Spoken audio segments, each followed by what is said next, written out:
예수 믿는 신앙인에게 꼭 필요한 확신들이 있습니다. 예컨대 구원의 확신, 5대 확신이라고 해서 우리가 많이 배운 그런 부분이라고 할 수 있습니다. 또 인도의 확신, 사죄의 확신, 이런 것들이 우리가 이른바 꼭 필요한 확신이라고 해서 배우고 또 요절도 외우고 그랬습니다. 또 이것과 함께 오늘 우리 기독인에게 꼭 필요한 또 한 가지 확신이 있습니다. 그 확신이 어떤 것이냐 하면 복음의 확신입니다. 내가 믿고 내가 누리고 있는 이 십자가 복음에 대한 분명한 확신이 우리에게 있어야 합니다. 예수 복음의 능력을 내가 실제로 경험하고 맛보고 누린 자가 가지고 있는 확증이라고 할 수 있습니다. 로마서 1장 17절에 보면 바울은 이렇게 말합니다. 복음에는 하나님의 의가 나타나서 믿음에서 믿음에 이르게 하나니 기록된 바 오직 의인은 믿음으로 말미암아 살리라 함과 같다. 여러분 앞에 참 표현을 보십시오. 복음에는 하나님의 의가 나타나서 믿음에서 믿음에 이르게 한다. 아멘. 하나님의 복음에는 능력이 있어서 그 복음의 능력이 믿음을 가능케 한다. 의인은 오직 믿음으로 사는 자다. 그런 뜻입니다. 그래서 여러분 우리가 복음을 들어야 하고 또 복음을 전해야 할 책임이 그래서 오늘 우리에게 있는 것입니다. 왜? 우리는 그 복음을 알고 듣고 이미 누리고 있는 자들이니까요. 교회나 성도가 만일 이미 예수 믿고 구원받았지만 구원받은 자들이 모여서 예배하는 공동체이지만 이 목적, 이 복음의 확신을 놓치고 복음 전하는 일을 멈추는 순간 교회는 교회가 아니에요. 스스로가 교회됨의 본질을 내려놓고 포기하는 것입니다. 전도는, 선교는 교회 프로그램이 아니에요. 이 교회 전도 열심히 하는 말도 안 되는 얘기예요. 교회는 원래 그 일만 하는 곳이에요. 그 목적 때문에 존재합니다. 교회는 복음을 전함으로 교회가 됩니다. 간판만 교회라고 걸어서 교회가 아니라 복음을 전함으로 교회는 교회 된다는 것입니다. 복음의 능력을 확신한다는 것은 어떤 의미일까요? 다음과 같은 몇 가지를 분명히 안다는 뜻입니다. 첫째, 복음의 필연성입니다. 이 땅의 모든 사람들은 누구든지 예수를 필요로 한다는 생각. 이게 복음의 필연성입니다. 예수 만나지 못하면 지옥 갑니다. 죄 문제 해결 안 될 테니까요. 예수 천당, 불신 지옥. 그래서 아무리 지식 있고 돈이 많고 또 세상에서 인정받는 지위에 있더라도 이것과는 아무 상관이 없어요.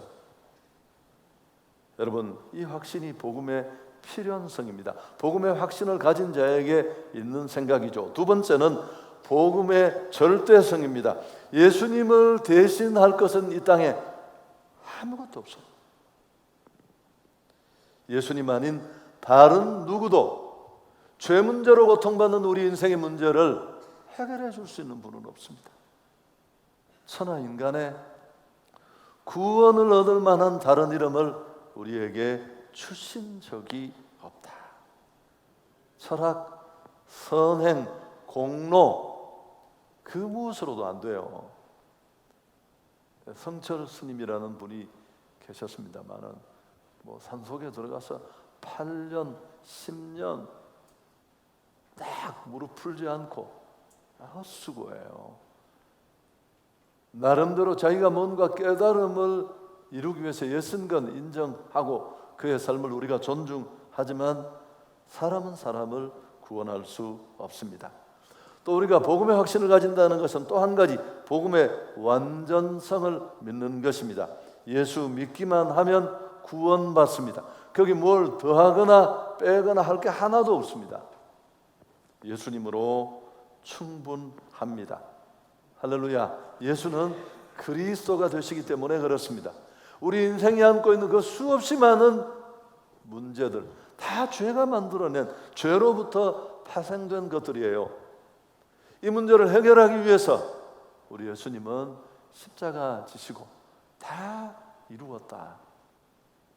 계산 끝났다는 말도 있다고 했잖아요. 그 테텔레스 타이라는 단어의 의미 속에는 우리 죄의 값을 화목 제물 되신 그분이 청산하신 것입니다.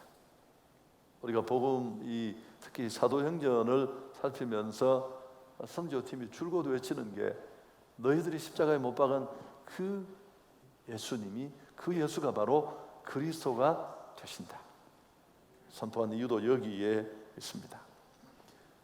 바울의 1차 선교팀이 이런 복음의 능력과 확신을 가지고 이제 선교 여행을 하고 있습니다. 지도도 보고 그랬는데 오늘 이제 루스드라는 지역에 이르게 되었습니다.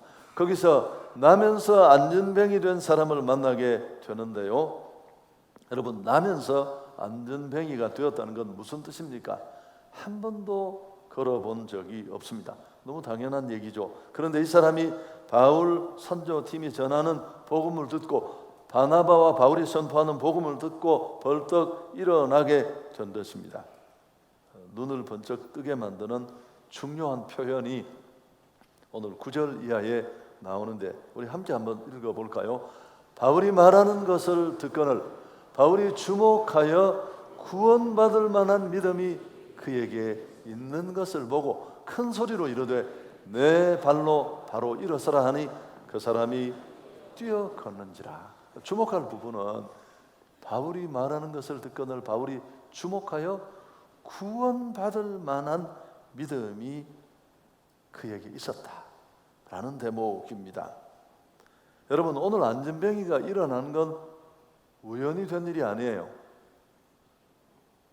사도 바울이나 바나바가 능력이 있어서 신유의 권능이 있어서가 아닙니다. 이 안전병이 속에는 이런 기적을 가능하게 하는 다른 사람에게는 없는 그 무엇이 있었습니다. 그게 바로 구원받을 만한 믿음이었습니다. 하나님의 놀라운 기적을 체험할 믿음이 그의 안에 만들어진 거죠. 바울이 이것을 본 것입니다. 그래서 그 안전병이를 향해 큰 소리로 내 발로 바로 일어서라. 그러자 그 사람이 뛰며 걸었다고 성경이 기록하고 있습니다. 안전병이에게 언제 어떻게 이런 믿음이 만들어졌을까요? 어떤 경로를 통해 이 구원받을 만한 믿음이 오늘 이 기적과 변화를 가능하게 하는 이 믿음이 어떻게 만들어졌을까를 우리가 좀 생각해 볼 필요가 있습니다. 어쩌다가 그냥 저절로 그렇지 않습니다. 세월만 간다고? 아니요. 사도 바울이 전하는 말씀을 들을 때 이런 변화가 일어났는데요. 자, 9절을 다시 한번 보십시오. 바울이 말하는 것을 듣거늘. 이 안전병이는 바울의 말을 청취하고 있었습니다. 그 말씀이 그의 귀만 아니라 그의 영혼의 내면에 깊숙이 이 말씀이 들려졌습니다. 그래서 그 말씀이 그에게 능력이 되고 소망이 되었습니다. 오랫동안 한 번도 걷지 못했지만 내 안에 있는 이 문제를 해결할 수 있겠다는 확신도 그때 생겨나게 된 것입니다. 사랑하는 여러분, 믿음은 이렇게 만들어집니다. 언제나 그렇습니다. 우리가 다 암송하고 있는 로마서 10장 17절 말씀 같이 한번 다시 읽을까요? 그러므로 믿음은 들음에서 나며 들음은 그리스도의 말씀으로 말미암았느니라. 믿음은 들음에서 나며 들음은 그리스도의 말씀으로 말미암았다. 그러니까 예배 시간이 너무 중요한 겁니다. 안 되시는 분들은 예배 시간에 꼭 딴 일을 하세요. 아니, 눈은 이렇게 뜨고 있는데 마음은 다른 곳에 가는 겁니다. 밥 안 먹는 사람이 어떻게 건강하고 제대로 살 수 있겠습니까? 다 마찬가지인데요. 구원받을 만한 믿음이 생겨났습니다. 힘쓰고 애써서가 아니라 하나님의 말씀을 들을 때. 그런데 좀 더 구체적으로 생각을 해 본다면 여러분, 이 말씀은 그냥 성경 말씀이기도 하겠지만 복음의 말씀인 줄 믿습니다. 오늘 바울과 바나바가 전하는 얼마나 원색적이었을까요? 여러분, 똑같아요. 내용이. 바울의 설교도, 스데반이 돌에 맞아 죽으면서 외친 설교도, 베드로의 외침도 하나도 다르지 않아요. 예수가 그리스도가 되신다는 것, 너희가 역사 속에 기다려오던 그 메시아가 바로 예수님이라는 것, 끊임없이 그 얘기만 하잖아요. 뭘 다른 얘기를 했겠습니까? 사도행전에 그대로 똑같은 얘기를 했습니다.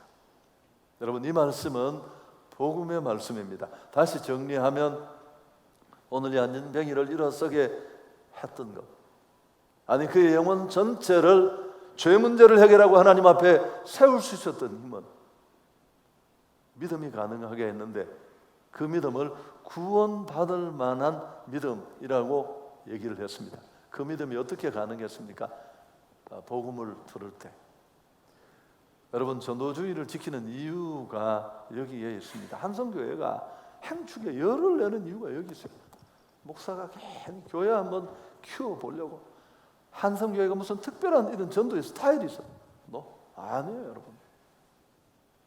이건 교회가 마땅히 해야 할 일이고, 저는 이런 스타일 전혀 안 해요. 여러분 보시면 알잖아요. 10년을 했는데도 별로 나는 잘 못해요. 여러분이 훨씬 다 아시지. 그렇지만 이 일을 제가 하는 이유가 뭘까요? 여러분이 불편해하는 거 제가 모를까요? 내가 눈칫밥 먹고 여기까지 왔는데 그걸 모르겠습니까? 힘들어도 해야 할 일은 해야 합니다. 아멘. 혹 피해갈 수 있는 방법이 있다면 뭐 그러고 싶지만 이건 그러는 사안이 아닙니다. 본질이고 정체성이 있는 일이고, 우리가 이 일을 내려놓을 때 우리 스스로 교회다움을 포기하는 거예요. 여러분, 어떤 경로로 사람이 수천 명, 수만 명 몰려드는 교회가 있다고 칩시다. 교회다운 모습은 아닙니다. 부럽기는 해요. 여러분, 부자 아버지 만나서 막 유산 엄청나게 받고 사는 사람 보면 부럽잖아요.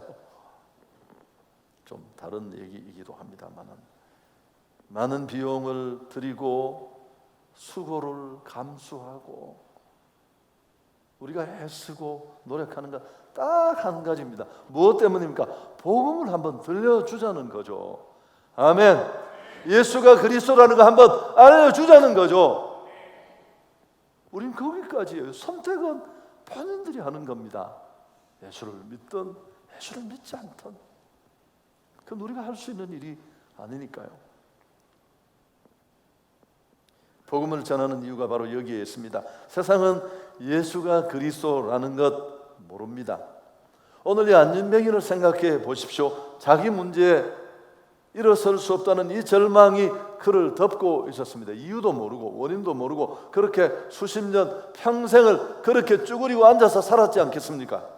근데 누가 그에게 예수가 그리스도고 죄가 그 문제를 그렇게 심각하게 만들었다는 사실을, 또 그 고리를 풀 수 있는 방법도 해답도 예수뿐이라는 걸 누가 알려줄 수 있습니까?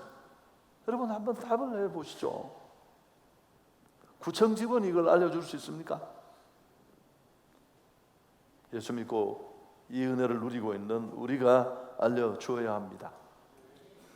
여러분, 항상 어떤 내용물은 그 내용에 걸맞는 용기에 담게 되어 있습니다.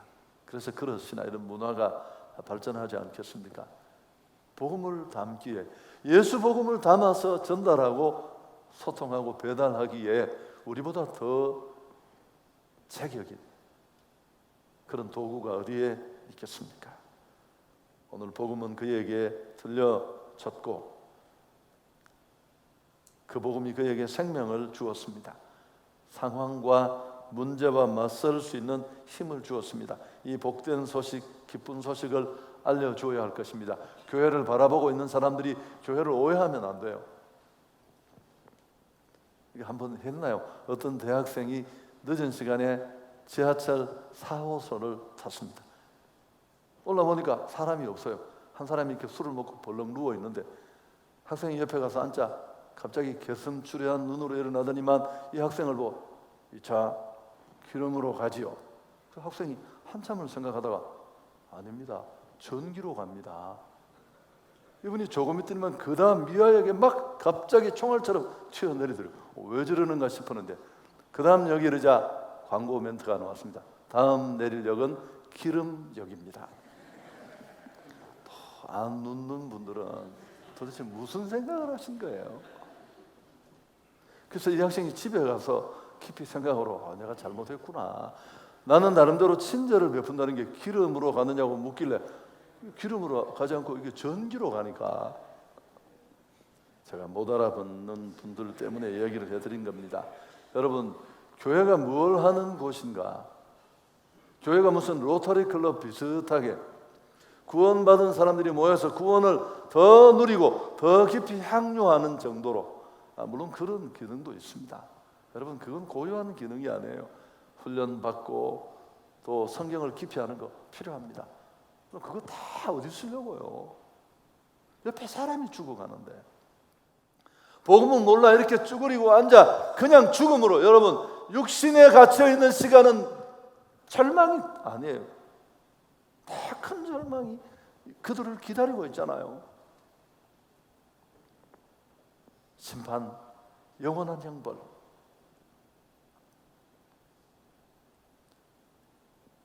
안진뱅이가 일어나는 기적을 보자 주변에 몰렸던 사람들이 놀라게 됩니다. 11절에 보면 무리가 바울이 한 일을 보고 루가오니아 방언으로 소리질러 이르되 신들이 사람의 형상으로 우리 가운데 내려오셨다 하여. 그들이 이 장면을 보고 모인 사람들이 소리 지릅니다. 신들이 사람 형상으로 찾아왔다. 그래서 바나바는 스스, 또 바울은 허르메스, 그렇게 하면서 놀란 사람들이 성 밖으로 뛰쳐나가서 제우스 신전에 제사장을 데려옵니다. 소 한 마리를 끌고 화관을 들고 두 사람이 신인 줄 알고 제사 드리려고 했습니다. 그때 바울과 바나바는 그들이 무슨 일을 하고 있는지를 잘 몰랐습니다. 왜냐하면 헬라어가 아니라 루가오니아 방언으로 말을 했으니까요. 이게 애들이 얼마나 놀랐는가를 보여줍니다. 서울 와서 조금 사투리 고친 사람이 고향 친구 만나면 즉시로 돌아가. 그건 놀라운 일이더라고. 근데 이렇게 충격을 받아도 자기 방언으로 얘기를 하니까 바울이 이 말을 알지를 못했습니다. 복음서를 보면 그런데 그들이 제사하려고 하자 바울과 바나바는 정신이 들어서 이게 어떤 상황인가를 알게 된 것입니다. 그들은 놀라서 옷을 찢고 바울과 바나바는 무리 가운데로 뛰어 들어가서 소리를 지릅니다. 옷을 찢는다는 것은 신성모독에 대한 강력한 혐오감을 드러내는 행위입니다. 복음서에 보면 예수님이 하나님의 아들이고 하나님이라고 말했을 때 바리새인들이 옷을 찢고 예수님을 공격한 것도 같은 맥락입니다. 두 사도는 자기들의 옷을 찢으면서 자신들은 신이 아니라고 그렇게 소리를 칩니다. 우린 신이 아니라 너희와 성경이 꼭 같은 사람이다. 그리고 15절에 정말 중요한, 제가 오늘 이 설교를 하게 된, 이런 제목을 잡게 된 이유가 15절에 소개됩니다. 함께 우리 차근차근 한번 읽도록 하겠습니다. 이르되 여러분이요 어찌하여 이런 일을 하느냐? 우리도 여러분과 같은 성정을 가진 사람이라. 여러분에게 복음을 전하는 것은 이런 헛된 일을 버리고 천지와 바다와 그 가운데 만물을 지으시고 살아계신 하나님께로 돌아오게 하려 합니다. 우리가 왜 복음을 전하는 줄 아느냐? 그런 헛된 데 코박고 정신없이 살아가는 너희들을 끌어내어 하나님 그분께로 돌이키게 하려고 우리가 복음을 전했다. 바울과 바나바가 복음을 전하는 이유가 무엇인지를 설명해 주고 있습니다. 바로 이런 일을 버리고 하나님께로 돌아오게 하려는 것이다. 그렇게 말했습니다. 여러분, 우리 주변에 보시면 이 복음을 필요로 하는 사람들이 너무 많아요. 우리는 이제 예수 믿을 사람이 누가 있을까? 한송교회가 10년째 이러고 있는데 내가 친구들한테 한 번도 얘기해봤나? 뭐 그런 생각을 할 수 있습니다. 그러나 제가 이 통계를 늘 인용했습니다마는 윈안이라는 교회 성장학자가 있습니다. 그분의 통계를 인용한다면 우리가 만나는 사람 6, 7명 중에 한 명은 이런 상황에 있습니다. 오늘 이 안전뱅이처럼. 또 6년 전에 6개월 전에 내가 만났을 때는 아무 상황이 없었지만 그 기간 동안 또 다른 상황이 그를 절실함으로 복음을 받아야 될 필요성, 예수를 만나야 될 간절함 앞으로 이끈 그런 사람들이 우리가 만나는 6, 7명 중에 한 명꼴로 있습니다. 우리가 얼마나 복잡한 관계를 가지고 있는데 그 관계표를 내어드렸잖아요. 탐색해보면 분명히 있다는 것을 우리에게 가르쳐 줍니다. 예수님이 그리스도라는 것을 몰라서 그가 오늘 절망하고 고통받는 그 문제가 도대체 무엇 때문에 어디서 왔는지를 모르고 그렇게 살아가는 사람들이 너무너무 많이 있습니다. 그래서 점치고 굿하고 여기저기 절하고 가위 눌리고, 내가 한두 사람 맞습니까? 저도 건축할 때 너무너무 힘들어서 가위 눌려봤는데 여러분 해보셨죠? 이거 진짜 와, 사람 이렇게 딱 누워있는데 옆에 안에 아이들이 다 있는데 손 하나도 움직일 수 없어요. 이러다가 죽는 게 아닌가 싶은. 그리고 눈 까풀이 파락파락 떨리는데 한 5분 10분 이게 멈추지가 않아요. 그럴 때도 있었습니다. 여러분, 그러나 이 모든 것들은 하나님 앞에서 우리는 얼마든지 해결할 수 있습니다. 전에 그랬잖아요. 어떤 목사님이 시골을 갔더니만 사람들이 고목나무 앞에 또 이렇게 막 상을 차려놓고 막 절을 하고 해서 너무 안타까워서 이걸 어떻게 할까 하다가 사람들한테 그랬대요. 이 고목나무가 이제 너무 수백 년이 된 고목나무니까 뒤에 속이 다 썩었어요. 그래서 목사님이 불러서 이 고목나무가 왜 속이 썩은 줄 아느냐.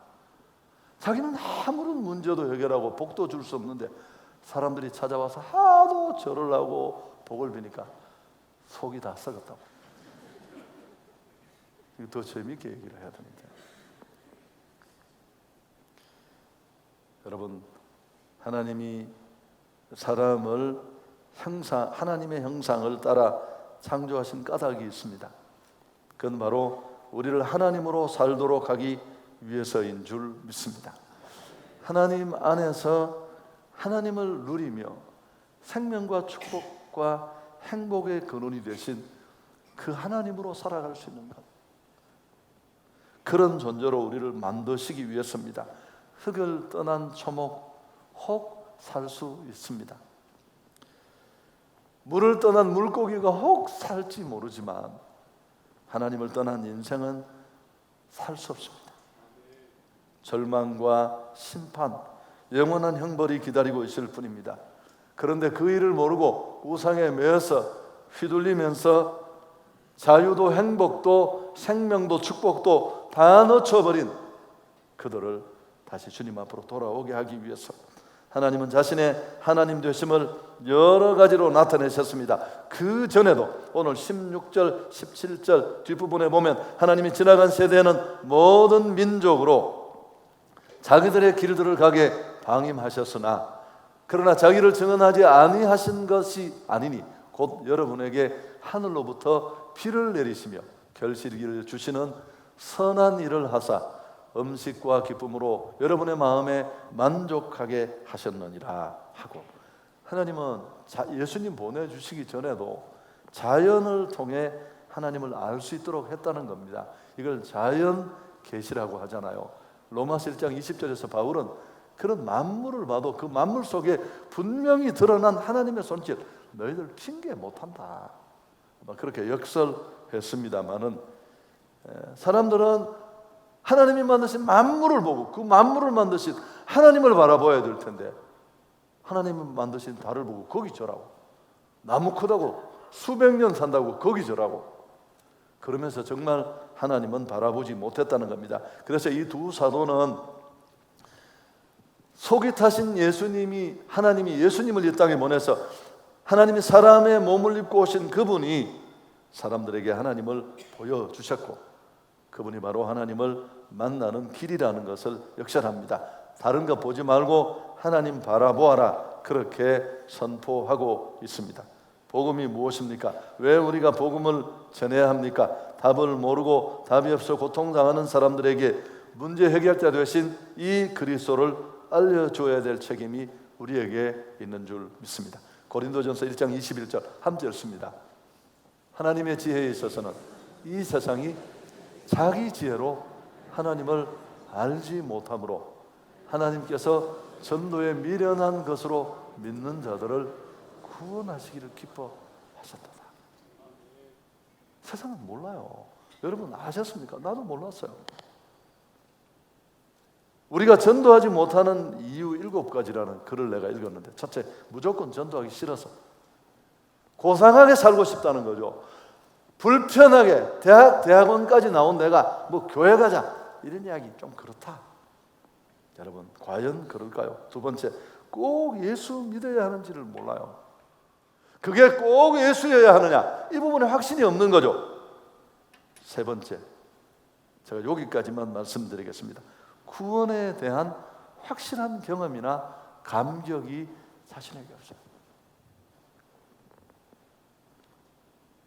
여러분 정말 예수가 꼭 필요하다는 걸 안다면 앞에 말한 그런 확신이 내게 필요하다. 또 그 예수의 복음의 능력을 내가 경험하고 누리고 체험했고 그 경험 확신이 내 안에 있다면 여러분 어떻게 가만히 있을 수 있습니까? 맛있는 음식 먹고도 그렇게 떠드는데, 친구 데려가서 밥집에 밥까지 사주면서 광고하는데 영화 한 편 보고 가만히 있습니까? 댓글 달고 나를 변화시키는 복음 가만히 있을 수 있습니까? 바울이 왜 이 난리를 지깁니까? 결혼, 개인 생활 다 내려놓고 두들겨 맞고 제가 설교 속에 집어넣었다가 뺐는데 앞부분을 읽어보시면 돌에 맞아서 의식이 없었어요. 바로 이 사건 앞에. 근데 다시 정신을 차리고 일어나서 그 성경을 읽어보면 그 다음날 또 그 예수를 전해요.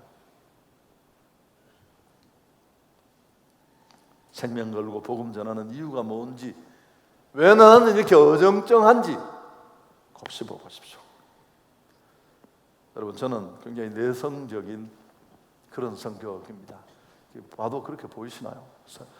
혹시 지갑을 가지 않고 어디 멀리 갔는데 돌아올 수 없다, 2시간을 걸어야 된다면 나는 그냥 2시간 걸어오는 게 편한 사람이에요. 길 가는 사람한테 뭐 1,000원만 빌려주십시오, 그런 이야기 딱 싫어하는 그런 스타일입니다.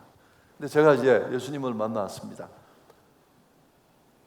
수십 년 살아오면서 해결하지 못했던 내 안의 절망들을 예수가 해결해 줬어요.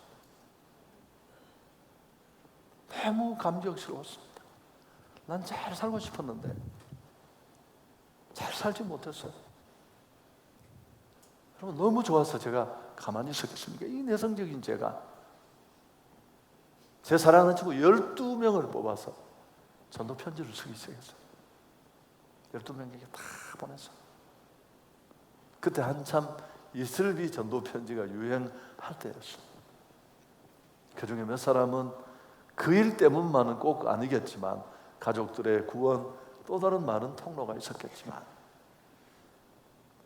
여러분 돌아보면 이제 그 열정이 남아서 제가 성경책을 하나 사서 그 성경책 뒤에 노란, 빨간 거 이렇게 막 입술 발려 있고 그런 성경책 제일 뒤 노란 장에 제가 신학을 시작하면서 우리 어머니가 안 된다고 했습니다. 제가 신학을 하겠다고 하니까 우리 어머니가 너 새벽에 못 일어난다. 너 절대 게을러서 너는 새벽 기도가 안 된다. 그래서 내가 뭐 그래도 한번 해보겠다고 나서면서 그 성경책 뒤에 사도행전 20장 24절의 말씀을 적었습니다. 주 예수께 받은 사명, 곧 은혜의 복음 증거하는 일을 마치려 하면은 나의 생명을 조금 더 귀한 것으로 여기지 않는다. 그 비전을 가지고 출발했습니다. 어설프게 전심을 다하지 못했습니다만은 달려올 수 있었습니다. 우리 안에 이 확신 가지고, 여러분 오늘 2차 태신자 작정이에요. 이거 프로그램 아닙니다. 한성교회 특별한 스타일 아닙니다. 비로소 교회가 되고 비로소 성도가 되는 것입니다.